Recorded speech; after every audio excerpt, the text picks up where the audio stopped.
டயத்துலதான் வந்து எல்லாருமே ஆட்சியில இருந்த பல அமைச்சர்கள் உட்பட அதை எதிர்த்தாங்க. அது வந்து நீங்க பயிற்சி மையம் அரசே அமைந்ததுன்னா அமைச்சா அது தப்பு, நம்ம கேஸை வீக்கன் பண்ணிடுவோம், நம்ம வந்து சுப்ரீம் கோர்ட்ல கேஸ் போட்டிருந்தோம், கேஸை வீக்கன் பண்ணிடுவாங்க. அதனால நான் என்னுடைய கரங்கள் கட்டப்பட்டன. அந்த நேரத்தில் வந்து பயிற்சி மையங்கள் உருவாக்குற ஒரு முயற்சி வந்து ராமநாதபுரம், பெரம்பலூர் டிஸ்ட்ரிக்ட்ஸ் மட்டும் நம்ம கொடுத்தோம், மற்ற எந்த டிஸ்ட்ரிக்ட்லையும் நம்ம கொடுக்க முடியல.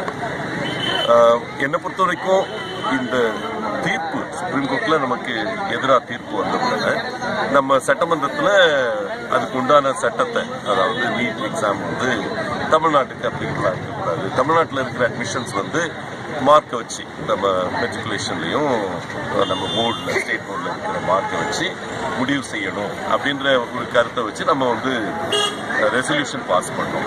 ஆனால் அந்த ரெசல்யூஷனை வந்து மத்திய அரசாங்கத்தில் 3 துறைகள் அப்ரூவல் கொடுத்து அதுக்கப்புறம் பிரசிடென்ட் வந்து கையெழுத்து போட்டிருந்தா தான் இந்த வருஷம் நம்ம வந்து தமிழ்நாட்டில் இருக்கிற சீட்டை வந்து நம்ம மாணவர்களுக்கு கிடைக்கிற மாதிரி பாதுகாத்து முடியும். ஆனால் அங்கே டிலே ஆயிடுச்சு. உங்களுக்கு தெரியும், நீட் பரீட்சை இப்போ முடிஞ்சு போச்சு.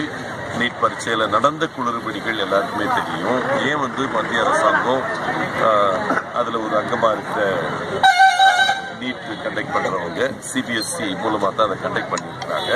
அவங்க ஏன் இந்த மாதிரி வந்து மாணவர்களை தொந்தரவுக்குள்ள உள்ளாக்குனாங்க?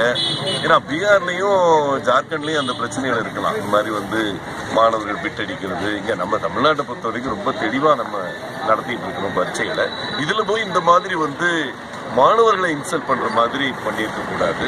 இது நாங்க ரொம்ப கடுமையான கண்டனத்தை நாங்க தெரிவிச்சுக்கிறோம். இதை பொறுத்த வரைக்கும் உங்க கேள்விக்கு பதில் இதுதான். நீட்டை பொறுத்த வரைக்கும் இன்னும் கூட நாம அதை ப்ரொடெக்ட் பண்ண முடியும்னு நினைக்கிறேன். தமிழக அரசாங்கத்தில் இருக்கிற சீட்டை நான் அந்த டைத்துல பயிற்சி மையம் உருவாக்க என்னன்னு காரணம் வந்து மற்ற மாநிலங்களில் இருக்கிற மெடிக்கல் சீட்டு நம்ம மாணவர்கள் அடையணும். நம்மகிட்ட இருக்கிற சீட்டு ரொம்ப குறைச்சல். ஆக்சுவலா இந்தியாவிலேயே அதிகமான மாநிலமா இருக்கலாம் நம்ம, ஆனா மற்ற மாநிலங்களுக்கு நம்ம சீட்டுன்ற எண்ணத்தோட அங்க போய் நம்ம வின் பண்ணணும். அதுக்காக நான் வந்து நீட்டு பயிற்சி மையங்கள் உருவாக்குறது முக்கியம் நினைக்கிறேன். இன்னைக்கு கூட அது முக்கியம் நான் நினைக்கிறேன். அதுக்கு பயிற்சி மையங்கள் உருவாக்குறது வந்து சிலபஸை மாற்றி அமைப்பது இதெல்லாம் வந்து நான் சொன்ன விஷயங்கள் தான். அது வேகமாக செயல்படுத்தப்பட வேண்டும். இப்போ இருக்கிற கல்வி அமைச்சர் பல விஷயங்கள்ல முன்னோடியான திட்டங்களை எல்லாம் வேகமாக செயல்படுத்திருக்கிறாரு. கண்டிப்பா வந்து அவர் இதையும் வந்து கன்சிடர் பண்ணணும். இந்த நீட்டுக்கான பயிற்சிகளை உடனே வந்து கொடுக்க ஆரம்பிக்கணும். நம்ம தமிழ்நாட்டில் இருக்கிற மெடிக்கல் சீட்டை ப்ரொடெக்ட் பண்றதுக்காக இன்னும் கூட அதை செயல்படுத்த முடியும்னு நம்புறேன். அந்த செயல்பாடு வந்து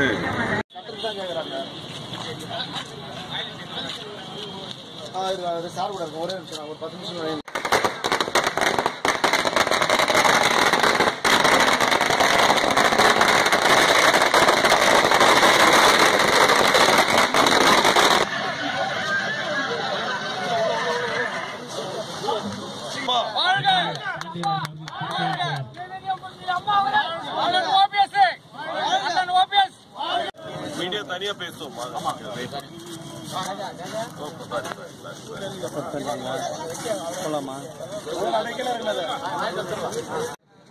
மக்கள் பணிகளை முழுமையாக செய்ய நம்மால ஏன் முடியுதுன்னா 100க்கு 90 பேர் தொண்டர்கள் நம்ம கூட இருக்காங்க, நிர்வாகிகள் நம்ம கூட இருக்காங்க. அதனாலதான் செய்ய முடியுது. இன்னைக்கு ஓபிஎஸ் அண்ணன் தலைமையில் மீண்டும் கட்சி இணைவதற்கு எல்லா முயற்சிகளும் எடுக்கப்பட்டு வருகிறது. அதற்கு இருக்கும் தடைகள் 2 தடைகள். அந்த தடைகள் நம்ம நிபந்தனைகளாக நாம முன்ன வச்சிருக்கோம்.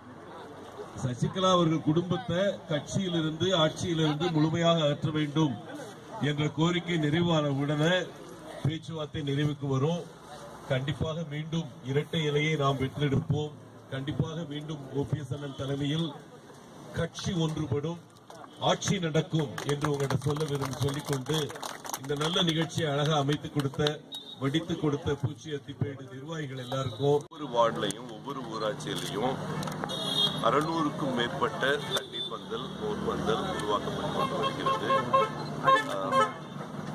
பல பேர் இப்போ யார் பின்னால் தொண்டர்கள் நிர்வாகிகள் இருக்காங்க என்ற கேள்விக்கு இதுவே கூட ஒரு பதிலாக அமையும் என்று நான் நினைக்கிறேன். எல்லா இடத்துலையும் கும்மிடிப்பூண்டி எடுத்துக்கிட்டீங்கன்னா சசிகலா அணியிலிருந்து ஒரு பந்தல் கூட அமைக்கப்படவில்லை. ஆனா நம்ம இன்னைக்கு மட்டுமே வந்து 12 பந்தல்கள் இங்க அமைச்சிட்டு இருந்தோம். இதே போல திருவள்ளூர் மாவட்டத்தில் இருக்கிற ஒவ்வொரு தொகுதியிலையும் இப்ப அடுத்து பூந்தமல்லி போக போறோம். பூந்தமல்லி தொகுதியில இப்ப அமைக்க போறோம். இது போல வந்து ஒரு 1000 பேர் இருக்கிற இடத்துல ஒரு தண்ணீர் பந்தல் என்ற அளவில் 600க்கும் மேல் இன்னைக்கு தண்ணீர் பந்தல் அமைக்கப்பட்டு வருகிறது. இதுவே கூட ஒரு பதிலடின்னு நான் நினைக்கிறேன். அந்த மாதிரி பதிலடி வந்து ரொம்ப ஆரோக்கியமான பதிலடின்னு நினைக்கிறேன். அவங்க வந்து இது ஒரு சவாலாக எடுத்து இப்ப நாங்க 600 வச்சிருக்கோம், 6000 வைக்கிறோம்னு சொல்லி வச்சாங்கன்னா அது வந்து அம்மாவோட விஷனுக்கு அது வந்து சரியா இருக்கும் நான் நினைக்கிறேன். சொல்லுங்க, கேள்வி. பயிற்சி அளிப்பதற்கு ஒரு முயற்சி எடுத்திருந்தாங்க. நான் அந்த முயற்சியை வந்து தமிழ்நாடு முழுக்க பண்றதுக்கு ஒரு ஆன்லைன் நிறுவனத்தோட ஒரு அக்ரிமெண்ட் போடுறதுக்கு நாங்கள் முயற்சி எடுத்தோம். அந்த டயத்துல தான் வந்து எல்லாருமே அப்போ ஆட்சியில இருந்த